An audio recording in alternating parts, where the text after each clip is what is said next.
sick of gadgets that promise the world but barely change your day? We have a fix now. Hey Gad Insiders, welcome to your Tech Hub. Here are the smart home upgrades that actually make your life easier. Want a futuristic home without turning your place into a robot showroom? Start with NFC tags. Those tiny paper-thin stickers that secretly run your life. Stick one on a storage box to update lists instantly, slap one near your door for instant Wi-Fi sharing, or use them to track pet feedings, medication, or chores. They're cheap and perfect for anyone who wants high-tech perks without sacrificing old-school aesthetics.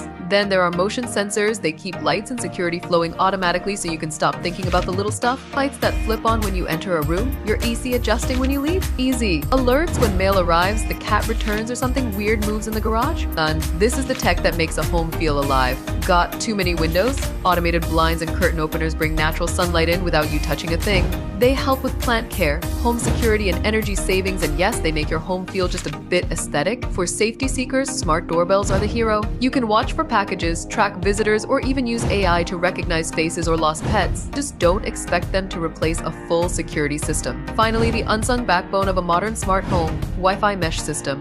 No more dead zones or dropped signals, especially in big homes. It's pricey, but it's the upgrade that makes everything else work better. Smart living doesn't need to be overwhelming, just clever. For more updates, tips, and tricks like this video, comment and subscribe to GadInsider. Don't forget to click the bell icon so you never miss any tech update.